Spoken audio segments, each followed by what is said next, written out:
Hey guys, it's Kat back again to give you more success tips. Now, I am doing this post as a follow-up to the post that I did yesterday on relationships. I typically don't do relationship posts, but I feel compelled to do this series of relationship posts because I get questions all the time about marriage and relationships and partners, and I just wanted to give you my perspective on it because I've lived this life. I am married. I was married before. I'm remarried, and I've had a lot to learn and grow throughout my relationship. So I just kind of want to give you a word of advice. So if you look at people from this perspective, I think it'll change your perspective on relationships and marriage. So people are as unique as their fingerprint, right? Everybody has a unique identifier, which is their fingerprint, right? So think about the fingerprint and think about it from a perspective of this is the person's DNA, this is the person's makeup, this is their beliefs, this is their childhood, growing up trauma, whatever that thing is or those things are. This is everything. This is their unique identifier. And no two people are alike, right? No two people are alike. No two people's fingerprints are alike. So people are unique. They have specific beliefs. They come from a different background from you. They have different preferences, different religions.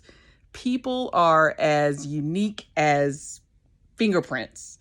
And so no two people are going to be alike, right? So you can't expect people to think like you, believe the same things you believe in, have the same upbringing as you, believe the same about money, religion, sex, cars, whatever it is, have the same, whatever you have. You can't expect people to always be on the same page with you, right?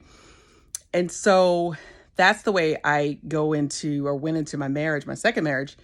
I said, you know what? I have to let that person be who they are. I can't go into this relationship trying to change that person because that's not fair. Number one, to them and who God made them to be. And number two, it's not fair to them because my way is not the right way. It may not be the right way. It like I said, people are unique. My way is not the solid way. So I can't expect of someone to be what I want them to be. They have to be the person that God wants them to be, and they have to live for God's purpose and what God's purpose is for them. And so if you go into something trying to change people to be a specific way, it's never going to work. It's never, they may change temporarily, but who they are fundamentally is who they are. That's how God made them. That's not fair for you to change them. And two, you shouldn't try to change people because, like my mom always says, whatever you don't like about that person before you marry them, it's amplified when you do marry them. So whatever you don't like about them, you shouldn't try to change them. If you can't deal with it, if it's a deal breaker, you need to walk away.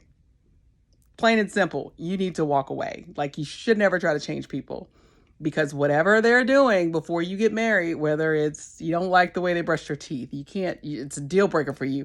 You don't like the way they snore. You don't like the way that they do dishes. I don't know. Whatever you don't like about them before you marry them, it's going to be 10 times worse when you marry them. So if it's a deal breaker for you before you get married, don't think you're going to change that person or change who they are or just deal with it and you'll grow on you. No, you need to walk away at that point. So like I said, I'm saying this out of love and respect, and for all the people that aren't married, that want to be married or in a relationship and thinking about marriage, please do not try to change people. People are who they are, and whatever you can't deal with prior to you marrying that person or getting into a serious relationship with them, just walk away. Don't do it. So hope that helped somebody today. Let me know if it did, and I'll talk to you next time. Bye.